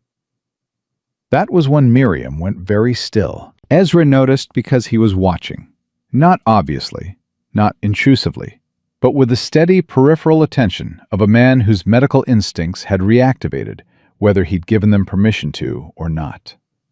He noticed because she set down her spoon, and her hand went to her belly, and her breathing shifted into the pattern he recognized from 20 hours of watching her. But different this time. Deeper. More deliberate. "Miriam," he said, "It may be nothing," she said. Her voice was even. Her jaw was not. "How long?" "The tightening started an hour ago. I thought it was—" "An hour," he said. He was on his feet. "Ezra, I am 38 weeks. It could simply be—" "Ruth," Ezra said. Ruth appeared in the kitchen doorway. She read Miriam's face in approximately 2 seconds. "How far apart?" "She said the tightening started an hour ago," Ezra said. "They have been getting closer," Miriam admitted, with the tone of a woman who had been hoping not to admit this. 10 minutes, maybe. 8. Ruth was already moving. "Clement," she called, completely calm. "We need the back room." She looked at Ezra. "How are her ribs?" 3 cracked on the right side. She cannot bear down on that side without— "I know how to work around cracked ribs." Ruth was pulling a box from the cabinet that Ezra recognized as a birthing kit. Clean cloths, cord ties, instruments wrapped in oilcloth. She had done this before, many times, by the confidence of her hands. "What I need from you is hot water, and then I need you out of my way." "I am a doctor," Ezra said. "Were," Ruth said, with a look that indicated she had been paying attention to everything said in her house. "You were a doctor. Are you ready to be one again, right now, today, for this woman?" The question landed like a stone in still water. He felt the ripple of it go all the way through him. He thought about his hands, about what they had failed to do, about a tent hospital and a fever, and the specific sound of a loss that never stopped being present. He looked at Miriam. She was watching him with those gray eyes, and she was managing a contraction, and she was watching him at the same time. Because she was Miriam Holt, and she did everything at the same time. And what was in her eyes was not asking him to be anything he wasn't. It was just there, present, steady. "Water," he said to Ruth. "I will get the water." Nora woke when she heard her mother make a sound from the back room. She was upright and moving before she was fully conscious, and Ezra caught her in the hallway. "Mama." "Is fine," he said. "Ruth is with her. The baby is coming." Nora's eyes went wide. Then, rapidly, she ran through something internal, some calculation of fear and need and available action, and came out the other side. "What do I do?" "You take your brother to Clement's room, and you stay with him, and you do not come into the back room unless I come and get you. Can you do that?" "Is she going to be all right?" "Yes." "You said you do not say things you do not mean." The words hit him square. He had said that. He had meant it when he said it, and she had stored it. And now she was using it as a measuring instrument, and he was under it. "She's going to be all right," he said, and he meant it with everything in him, the whole weight of every skill he had ever had and every prayer he had ever known. And he held Nora's gaze until she saw that he meant it. "Okay," she said. She went to get Samuel. Ruth knew what she was doing, but the cracked ribs complicated everything. Miriam could not lie on her right side. She could not bear down fully without the pain catching and stealing her breath at the exact moment she needed it most. Ruth repositioned her twice, working with quiet efficiency, talking Miriam through each contraction in a low, steady voice that neither dramatized nor minimized. Ezra worked beside her. His hands remembered. That was the only way he could describe it. Not that he remembered, but that his hands did, moving with a precision that bypassed the 3 years of rust and grief and landed somewhere deeper. Muscle memory. The body keeping what the mind had tried to discard. Between contractions, Miriam talked. He had noticed that about her, that she managed pain by staying present in language, keeping the thread of herself continuous through the difficulty. "Daniel was in the room when Nora was born," she said, breathless but deliberate. "He passed out." "Did he?" Ezra said, monitoring her pulse with 2 fingers at her wrist. Flat on the floor, the midwife had to step over him. A contraction took her, and This she story wrote was it with her posted jaw on the locked and channel her West eyes of fixed on the Betrayal. ceiling. Please do not And when it repost released, in she any said, form. without missing a beat, "He was mortified for a month." And Samuel? Samuel, he managed. He held my hand the entire time and did not let go even when I probably broke 2 of his fingers. A small sound that was almost a laugh. He never once mentioned it. "He sounds like a good man," Ezra said. "He was a very good man." She said it without the sharp edge of fresh grief, more like the settled, certain knowledge of someone who has finished the first terrible phase of loss and arrived somewhere quieter. "He would have been grateful to you. For this." "He does not have to be grateful. You do not have to be." "I know that," Miriam said. "I am saying it anyway." Ruth looked at Ezra across the bed with an expression that said several things simultaneously, and none of them out loud. Then everything shifted, and there was no more talking. The baby was born an hour later, and she came into the world with an opinion about it. A full, indignant, sustained cry that Ezra had not heard in 3 years, and that hit him somewhere below the ribcage, with a force that was not pain, but was not pain either. He held her for the first seconds while Ruth tended to Miriam. The baby was small but solid, her face furiously red and unimpressed with Wyoming in July, her fingers spread wide and grasping at nothing. "She is healthy," he said, and his voice came out rougher than he intended. "Good color. Good cry." "Of course she is," Miriam said from the bed, exhausted and certain. "Give her to me." He carried the baby to Miriam and watched her take her daughter for the first time. The way her whole body changed. The way the exhaustion shifted into something else entirely. Something that had no name except the particular expression on a mother's face in that specific moment. "Hello," Miriam whispered to the baby. I know. "We are all right now." Ruth was watching them with her hands folded and her eyes bright. She caught Ezra looking at her and gave him a look that very clearly said, "Go get those children." Nora came through the door first and stopped 2 steps in, taking in the room with those careful eyes, checking everything before she moved. Then she crossed to the bed and looked at her mother and the baby with an expression that cracked open every controlled thing in her face and left just the child underneath. "She is real," Nora breathed. "She is very real," Miriam said. "Come here." Nora sat on the edge of the bed and looked at her sister. She reached out one tentative finger, and the baby grabbed it with both hands, and Nora made a sound that was entirely involuntary and entirely 6 years old. High and soft and surprised. Samuel stood at the foot of the bed. He was looking at the baby with the same deep, processing stillness he brought to everything. Then he climbed up beside his mother, carefully, on her left side away from her ribs, and put his head on her shoulder. "What is her name?" Nora asked. Miriam looked at her daughter for a moment. She had not said the name out loud yet. Ezra watched her bring it forward, the way you bring something precious out from somewhere you have been keeping it safe. "Clara," she said. "Clara Daniel Holt." This story was posted Nora on the nodded channel West slowly, of Betrayal. as if filing Please this do not alongside repost it everything in else any she form. kept in that meticulous interior record. "Clara," she repeated, testing it. "That is a good name." Samuel lifted his head and looked at the baby. "Hi, Clara," he said. Matter of fact, welcoming.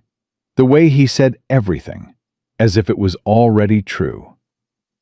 Ezra stepped back and let the family be a family. He turned toward the door, meaning to give them the room, and Ruth materialized at his elbow and pressed a cup of coffee into his hands. "Well," she said quietly, "I reckon your hands work just fine." He looked down at them. They were steady. He had not noticed that until now, that they had been steady through all of it. "Reckon they do," he said. Clement found him on the porch an hour later. The old man moved carefully, but without hesitation, the way men do when they know their bodies have limits and have made peace with navigating around them. He sat in the chair beside Ezra and was quiet for a moment, looking out at the afternoon. "I have been writing documents all day," Clement said. "I have one more I want to discuss with you." Ezra waited. "The guardianship challenge will be heard in Laramie," Clement said. "Within the month, given the urgency and the injunction. Miriam will need to appear. She will need legal representation, and I am prepared to advise, but I am 80 years old, and the road to Laramie is not kind to 80-year-old men." He paused. "She will also need a character witness, someone who can speak to her fitness as a mother, her situation, what was done to her." "Deering was there," Ezra said. "He saw Silas back down." "Deering is a deputy marshal, and his account carries weight, but a deputy marshal's testimony speaks to legal procedure." Clement looked at him sideways. "I am talking about someone who can speak to who she is, who those children are, what this family has survived, and how." Ezra said nothing. "You found her at the bottom of a ravine," Clement said. "You carried her children down a mountain. You kept 3 people alive through a night with armed men on your trail. You delivered that baby 20 minutes ago with steady hands." The old man let that sit for a moment. "I am not asking you to be anything you are not. I am asking you what you are willing to be." "I am not a man who does well in courtrooms," Ezra said. "Most honest men aren't. That is generally what makes them believable." Clement stood, slowly, with the dignity of someone who has decided aging is not going to win without a fight. "Think about it." He went inside. Ezra sat with his coffee and thought about it. He was still thinking about it when hoofbeats came up the road again, and every muscle in his body tightened with the automatic response that the last 2 days had built into him. Rifle up, assess, decide. One horse, one rider, Silas Holt, alone. Ezra was off the porch and in the road before Silas reached the gate, and he had the rifle across his body in the position that was not quite a threat and was not quite not a threat. Silas pulled up and held both hands out, palms visible. "I am not here for a fight." "You are going to need to be more specific," Ezra said. "I need to speak to Miriam." Silas looked at him steadily. "Alone. That is not going to happen. I am not going to hurt her." "No," Ezra agreed. "You are not. I will see to that personally." He kept his eyes on Silas. "What do you want?" Silas reached slowly into his coat, watching Ezra's hands the whole time, careful, telegraphing every movement, and produced a folded envelope. "I want to give her this, and I want to say something, and then I will go." "What is in the envelope?" "A letter. Daniel wrote it before he died. He gave it to me to keep." Silas looked at the envelope in his own hand. "He told me to give it to Miriam after the baby was born. He said she would need it then." A pause. "I had convinced myself I was justified in what I did, that I was protecting his legacy, that Daniel would have wanted—" He stopped. His jaw worked. "I was wrong. I know I was wrong. I knew it when I looked at those children today." Ezra studied him for a long moment. He had learned, in the war, to read men in the specific way that separated genuine from performance. It was a skill born of necessity, of operating in conditions where misreading cost lives. He read Silas now. The man was not performing. "Wait here," Ezra said. He told Miriam. She was propped against the headboard, Clara sleeping on her chest, and she listened to every word Ezra said without interrupting, and when he finished, she was quiet for a moment. "A letter from Daniel," she said. "That is what he claims." Silas would not lie about that. She said it with a certainty that spoke of long knowledge. He has done terrible things, but he would not use Daniel's name as a lie. Daniel was the one person Silas genuinely loved. She looked down at Clara. Bring him in. Miriam, he has my husband's last letter. She looked at Ezra with gray eyes that were tired and clear and unafraid. I am not going to read it through a door. Silas came into the room and stopped just past the threshold. He looked at Miriam and at the baby on her chest, and his face did something irrevocable, some last defense coming down. He did not speak for a moment. He just looked at Clara. She has Daniel's mouth, he said finally, very quietly. That little mouth. He had that when he was born. Miriam's throat moved. I know, she said. Silas crossed the room and held out the envelope. Miriam took it with her free hand, and for a moment they were just two people who had both lost the same man and done terrible and human things in the aftermath of that loss.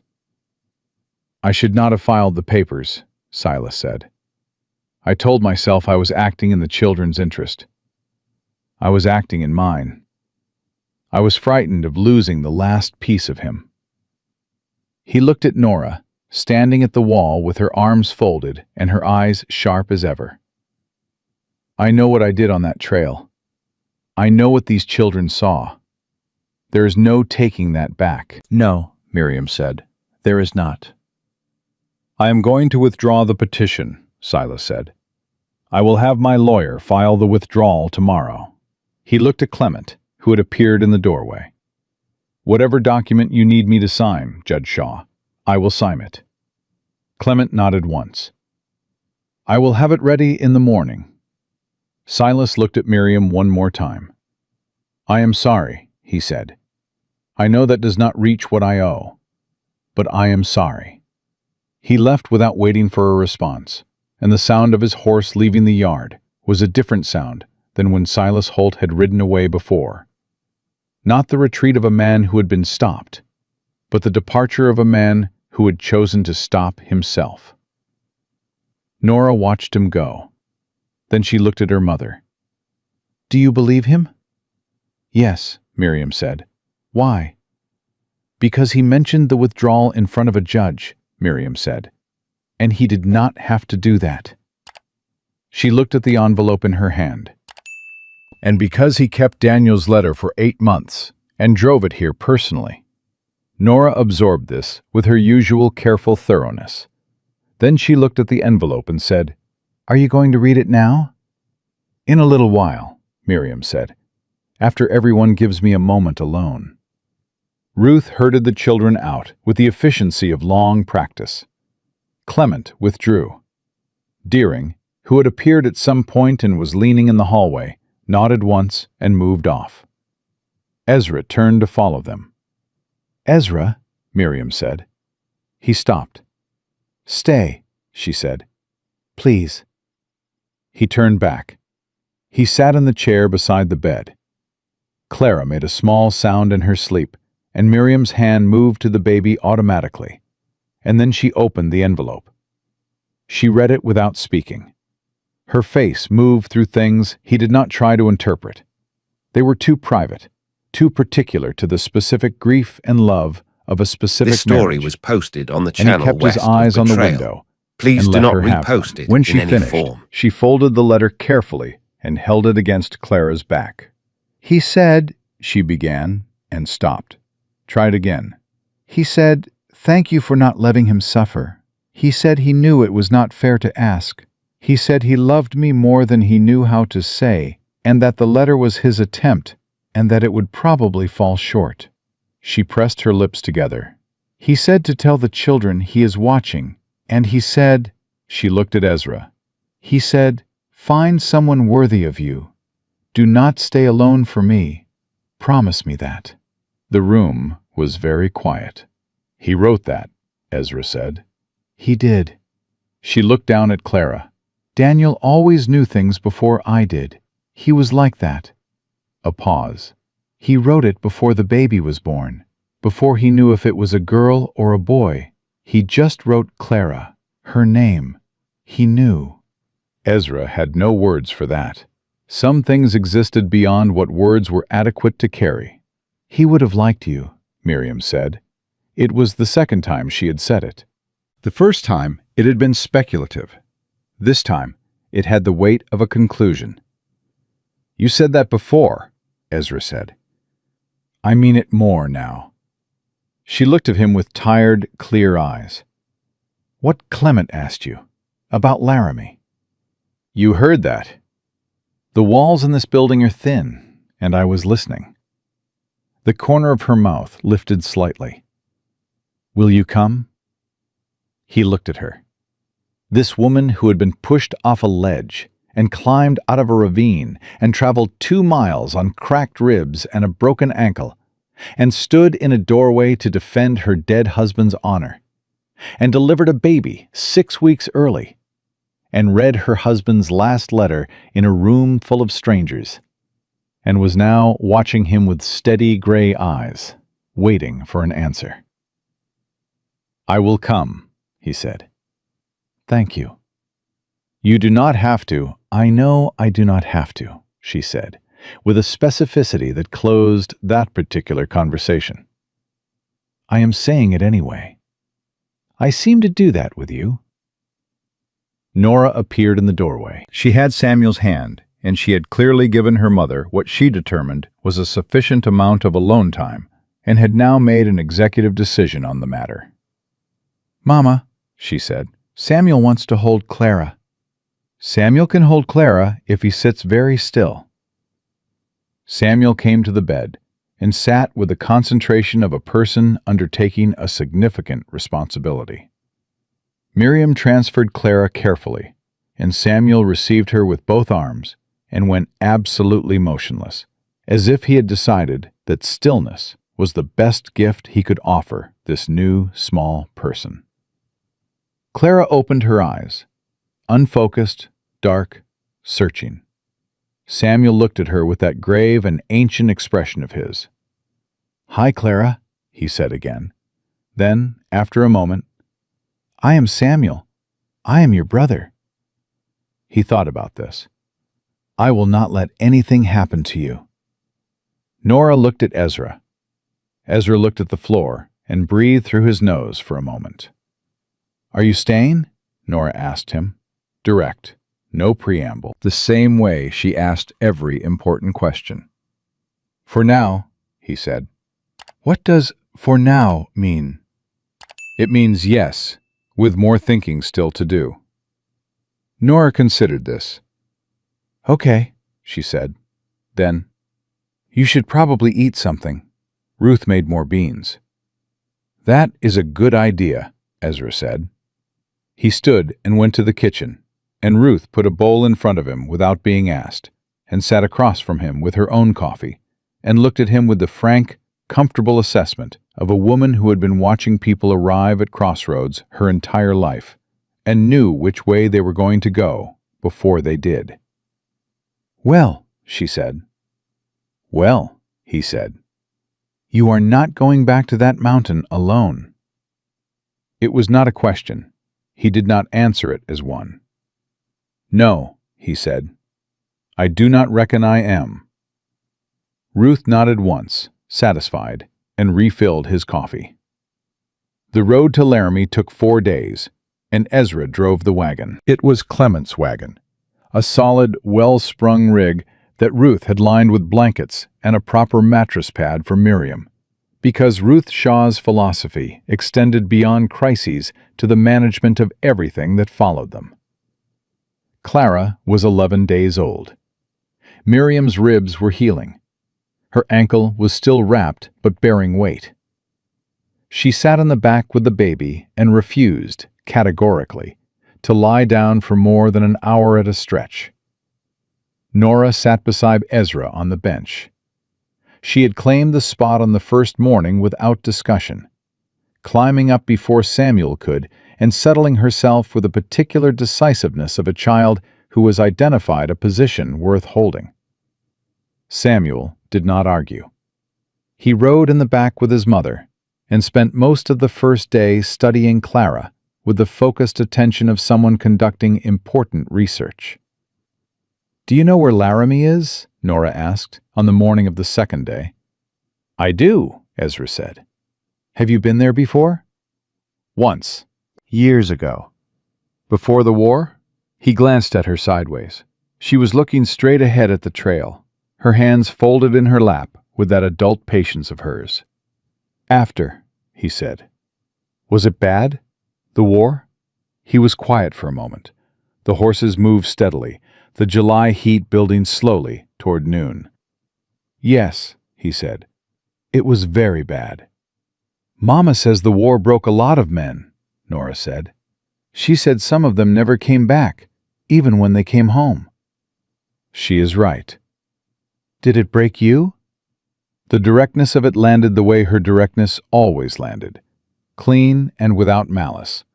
Just a child who had decided that the truth was more useful than delicacy. "For a while," he said, "I thought it did." "But not anymore?" He looked at the trail ahead. He thought about 3 years on a mountain. He thought about a child crying and the choice to turn toward it. "I am deciding," he said. Nora nodded as if this was a satisfactory answer. Then she said, "I think you are not broken. I think you were just waiting." "Waiting for what?" She looked at him with those clear gray eyes. Her mother's eyes, exactly. "For something worth coming back for," she said, and turned to watch the trail again, as if she had said nothing remarkable at all. Ezra faced forward. He breathed once, slowly. He did not say anything, because there was nothing to say to that. They arrived in Laramie on the evening of the 4th day, and Clement's contact, a lawyer named Gerald Foss, who had a sharp face and sharper instincts, and owed Clement a professional debt that had been building for 15 years, met them at the boarding house Clement had arranged. He reviewed every document Clement had prepared, interviewed Miriam for 2 hours, while Ezra kept the children in the next room, and emerged from that interview with the expression of a man who has walked into a situation expecting difficulty and found bedrock. "Her account is consistent, specific, and supported by physical evidence that has been properly documented," Foss said to Ezra in the hallway. "The children's accounts are extraordinary. The girl especially." "She is," Ezra agreed. "I have seen grown men give less coherent testimony." Foss shuffled his papers. "Silas Holt's withdrawal of the guardianship petition was filed yesterday. I have confirmation. That removes the immediate legal threat." "But," Ezra said, "but Judge Harlan Briggs." Foss's mouth tightened. "The man who signed the original temporary custody order. He has requested to oversee the formal hearing, despite Silas's withdrawal. He is claiming judicial interest in ensuring the welfare of minor children. His prerogative under territorial law." "He cannot just insert himself." "He can," Foss said, "and he has. Which means tomorrow's hearing is not the formality I hoped it would be. Briggs will want to examine the case and the children himself." He looked at Ezra steadily. This story was "He posted may on the also want channel to West examine of Betrayal. you. Please do not repost Why me? it in any form." Because you are a formerly wanted man who is currently residing in proximity to a widow with 3 children, one of whom you delivered." Foss's tone was not unkind. "Briggs will have done his research. He will raise the question of your criminal record." Ezra was quiet. "What was the charge?" Foss said. "Triple murder. Territorial Wyoming. 3 men who burned my cabin with my wife inside it." He said it flat, no elaboration, the same way he had always carried it, because the only other option was to put it down, and he had not yet found a place safe enough for that. Foss absorbed this without flinching. "Were you convicted?" "I was never tried. I left the territory before they could find me." "And the amnesty? Clement mentioned a general territorial amnesty for crimes in disputed land conflicts from more than 5 years prior. It applies, Ezra said. My lawyer confirmed it before I left the mountain. Foss looked at him. You had a lawyer confirm it? I had Clement Shaw confirm it. He telegraphed the capital 3 days ago from Shaw's Crossing. He met Foss's eyes. I am not a man who walks into a courtroom without knowing where he stands.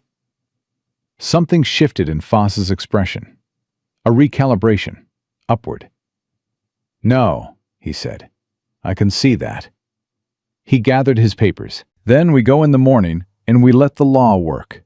And Mr. Cole, when Briggs examines you, tell the truth, all of it. The war, your wife, the mountain, finding Mrs. Holt, all of it. That is a great deal to put in front of a hostile judge. Hostile judges, Foss said, are most effectively neutralized not by legal strategy, but by the specific gravity of the truth, in my experience. He paused at the door. Get some rest. Miriam was awake when Ezra came back to the room they had set up for the family. 2 beds, Clara in a borrowed cradle, Nora and Samuel already asleep in a pile of exhaustion and shared warmth. She was sitting with Daniel's letter. Not reading it, she had read it enough times to have it by heart. Just holding it. The way you hold something that is the last physical weight of a person you loved. Briggs is going to make it difficult, Ezra said, sitting across from her. I know, she folded the letter. Foss told me. He may come at my record. I know that too. She looked at him steadily. Is that the thing you were worried about? That it will harm our case? He held her gaze. I am worried, he said carefully, that you went into this knowing who I was and what I had done, and trusted me anyway, and I do not want that trust to cost you something in a courtroom. Miriam set the letter down. She leaned forward slightly, resting her forearms on her knees, looking at him with complete directness. Ezra, she said, you found my children on a mountain ledge. You carried me out of a ravine. You kept 3 of us alive through a night with armed men hunting us. You put yourself between my family and Silas Holt with a rifle and did not flinch. You delivered my daughter with hands you had convinced yourself were useless. She paused. Whatever Harlan Briggs says about you tomorrow, it will not be the truth of who you are. I know the truth of who you are. He was quiet for a long moment. You have known me 6 days, he said. Daniel used to say, Miriam said, that you learn more about a person in 1 hard day than in a year of easy ones. She held his eyes. We have had 6 hard days. The room was quiet. Clara made a small sound in the cradle, the automatic reassertion of presence that newborns make in sleep, and both of them glanced at her and then back. Get some sleep, Miriam said. You are going to need to be sharp tomorrow. So are you. I am always sharp. She lay back on the pillow with the careful economy of a woman managing healing ribs. I will be sharper after I sleep. Good night, Ezra. Good night, Miriam. He sat in the chair by the window for a long time after she slept. He watched the night over Laramie, the lights of a town, something he had not seen in 3 years, and he made the same decision he had been making in pieces since the first morning, confirmed it, and let it settle. The territorial courtroom smelled of wood polish and old paper, and the specific anxiety of people who needed something from the law and were not certain the law would provide it. Harlan Briggs was 55, compact, with the eyes of a man who had decided he was intelligent before the evidence was fully in, and had never revisited the question. He looked at Miriam's case file the way a man looks at something he intends to find inadequate, which told Ezra everything about where this hearing was going before a word was spoken. Foss made his opening with the clean efficiency of someone who has done this many times. The withdrawal of the petition, Clement's injunction, the documented physical evidence, the sworn statements. He laid it out like brickwork, solid, sequential. Briggs listened with his fingers steepled and his expression carefully neutral, which was not actually neutral. He began his examination with Miriam. She sat in the witness chair with Clara in her arms. Foss had argued the point, and Briggs had conceded, barely, and she answered every question with the same level, clear directness she brought to everything. Briggs probed the circumstances of Daniel's death, the laudanum, her account of what she had given and when, her account of what Silas had seen. "You administered a fatal dose of laudanum to your husband," Briggs said. "I administered a compassionate dose of laudanum to my dying husband at his explicit, repeated, documented request," Miriam said. "Yes. At your own judgment. At his. He had been asking me for 30 days. And you did not seek a physician's. The nearest physician was 3 days' ride.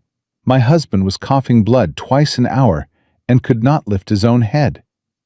She held Briggs's gaze without blinking. "I did what any person who loved him would have done in that situation. I ended his suffering. If you would like to try to argue that this makes me unfit to raise his children, I suggest you look at those children first and tell me honestly that they are suffering." Briggs looked at Nora, who was sitting in the gallery with Samuel and Ezra, and looking back at the judge with those clear, unimpressed eyes. He looked at Samuel, who was watching him with the ancient calm of a child who has decided to observe and has not yet issued his verdict. Something shifted in Briggs' posture. Barely, but Ezra caught it. Foss stood. "Your Honor, I would like to call Ezra Cole."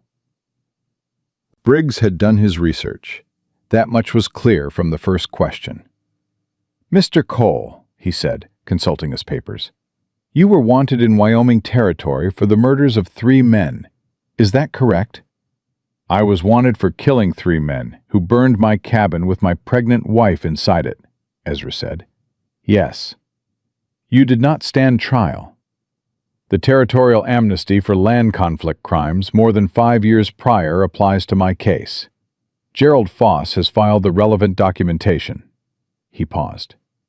"I am not a fugitive, Your Honor. I am a free man." Briggs looked at the documentation Foss had submitted. His jaw moved slightly. He had expected this to land, and it had not. "You lived alone on a Wyoming mountain for 3 years, Briggs said. "I did." "You had no contact with other people during this period?" "Minimal." "And now you find yourself in close association with a widow and 3 young children." Briggs looked at him over his papers. "What precisely is your relationship to Mrs. Holt and her family, Mr. Cole?" The courtroom was very quiet. Ezra looked at Miriam, who was watching him from the gallery with Clara, and steady gray eyes, and the particular expression of a woman who is trusting someone and letting them see that she is trusting them. He looked back at Briggs. "I am the man who found her children when they were alone and terrified," he said. "I am the man who got her out of a ravine with a broken ankle and cracked ribs in July heat. This story I was am the man posted who on the kept channel her and west her of children Betrayal. alive Please through a do night not with repost armed it men on in her any trail, form. who treated her injuries, who delivered her daughter." He paused. "And I am the man who intends to continue being present for this family for as long as they will have me. That is my relationship to Mrs. Holt, Your Honor." The courtroom absorbed this. Briggs studied him. Something was happening behind the judge's eyes. A reassessment that he was not entirely comfortable with, and that he was not going to announce. "You are a formally practicing physician," Briggs said. "I am a physician," Ezra said. "I stopped practicing. I have reconsidered that decision." Foss, to his credit, did not react to this information, which Ezra had not told him in advance. "You have reconsidered," Briggs repeated. I have. On what basis? On the basis, Ezra said, that I spent 3 years convinced that my hands were not worth using. And then I used them to save 3 lives, and discovered I was wrong. He held Briggs's gaze. A man who discovers he is wrong has an obligation to correct himself. The gallery was completely silent. Briggs set down his papers. He looked at them for a long moment. Miriam with Clara, Nora with her spine straight and her eyes level, Samuel watching everything with those ancient child eyes. And he looked at Ezra, and he looked at Clement Shaw, who was sitting in the front row with the patience of a man who has watched many courts arrive at decisions and knows the sound of one arriving now. "I am going to take a recess," Briggs said. He was gone 40 minutes. Foss used them to prepare Miriam for several possible outcomes, each of which she listened to with calm attention. And Nora used them to sit beside Ezra on the gallery bench and not speak, which was its own form of communication between them by now. Samuel climbed into Ezra's lap. He had not done this before. He just climbed up, settled himself with the assurance of a person claiming a space that belongs to them, and sat there, looking at the front of the courtroom. Ezra put his arm around the boy. Neither of them said anything. When Briggs returned, he sat for a moment before speaking, and in that moment, Ezra read the decision in his posture before the words came. "It is the finding of this court," Briggs said, "that Miriam Holt is a fit and capable parent to her minor children, Nora, Samuel, and Clara Holt, and that no basis exists for any guardianship challenge or custody intervention." He looked at Miriam directly. "The petition filed by Silas Holt is dismissed with prejudice. Mrs. Holt retains full legal authority over her children and her late husband's estate." A pause. "The court also notes for the record that the actions of Silas Holt on the trail constituted criminal assault and has referred the matter to the territorial prosecutor." He picked up his papers. "We are adjourned." The gavel came down. Nora made a sound beside Ezra, small, sharp, involuntary, and then pressed her lips together so hard they went white. Samuel looked at his mother across the room. Miriam was standing, Clara held against her chest, and she was looking at Ezra, and her eyes were wet for the first time in all 6 days. She did not let it fall in the courtroom. She pressed her lips together the same way Nora had, the same gesture in 2 generations, and she lifted her chin and she nodded once at him. He nodded back. Outside, in the July afternoon, Nora walked up to Ezra and stood in front of him. "We won," she said. "You won," he said. "Your mother won. I was just there." "You testified," Nora said, with the precision she applied to corrections. "You told the truth. That is not just being there." Samuel was holding Ezra's hand. He had been holding it since they walked out of the courtroom and showed no signs of releasing it. Miriam stood beside Foss, receiving the final paperwork. Clara sleeping through all of it, with the supreme indifference of an 11-day-old to the legal mechanisms of the world. Clement was talking to Deering, who had ridden in that morning and sat in the back of the gallery and said nothing, and whose presence had been, somehow, the specific kind of quiet support that does more than noise. Foss finished his conversation with Miriam and shook her hand and then crossed to Ezra. "You said in that courtroom that you intend to continue being present for this family," he said. "I did. And the part about reconsidering your medical practice. Also true. There is a doctor's position in Laramie, the territorial hospital. The post has been vacant for 14 months. Foss said this with the neutrality of a man presenting a fact. "I know the administrator." Ezra looked at him. Then he looked at Miriam, who had finished with the paperwork and was watching this conversation with a careful expression. "That is a significant change from a Wyoming mountain," he said. It is, Foss agreed. Think about it. He nodded and walked away. Miriam came to stand beside Ezra. They were quiet for a moment, standing on the steps of the territorial courthouse in Laramie, with their children around them and the July sun hammering down, and the rest of their lives in every direction. A doctor's position, Miriam said. You heard. I told you the walls at the boarding house were thin. She looked at him. What are you thinking? I am thinking, he said slowly, that I have been hiding for 3 years, and that hiding has not made me better. It has made me smaller. He looked at his hands. And I am thinking that I delivered your daughter with these hands, and they were steady, and I had forgotten what that felt like. What does it feel like? He was quiet for a moment. Then, like being the man I was supposed to be. Miriam looked at him for a long moment. Laramie is not a mountain, she said. There are people here, noise, complications. There are also 3 children who need a stable place to grow up, he said. And a woman who needs her ribs to finish healing without dragging them across rough terrain.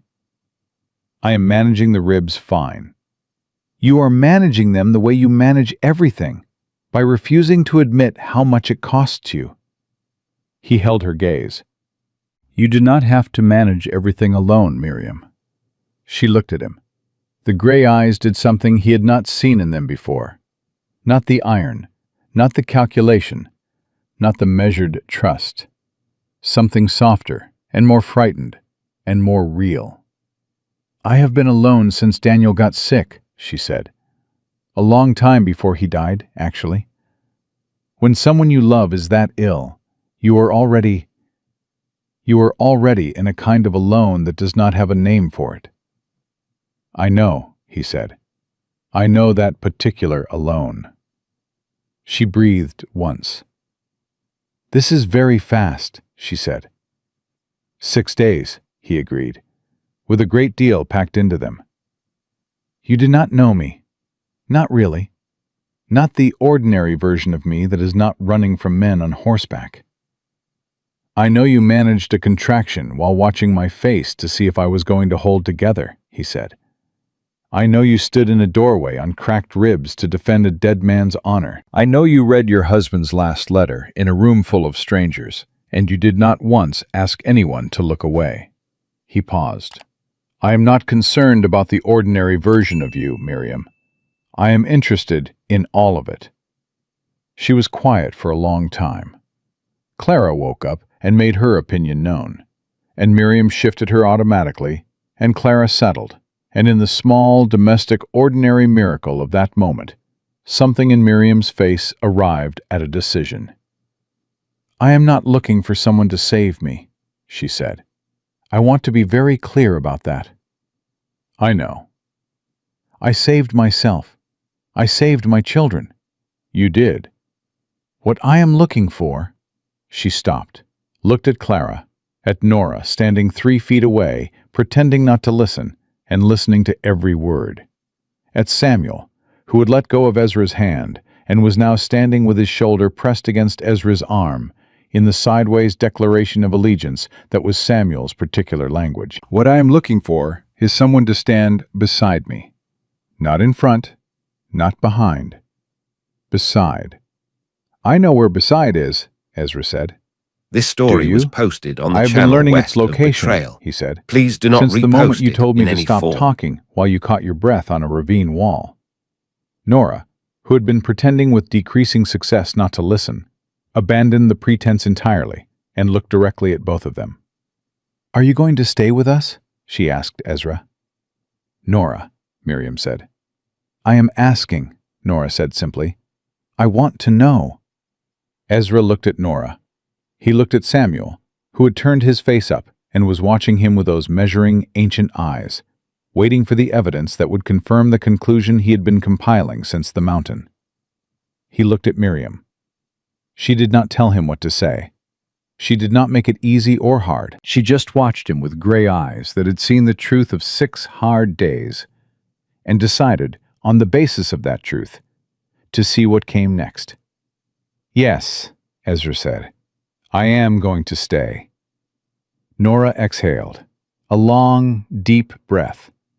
The kind that carries something that has been held for a very long time.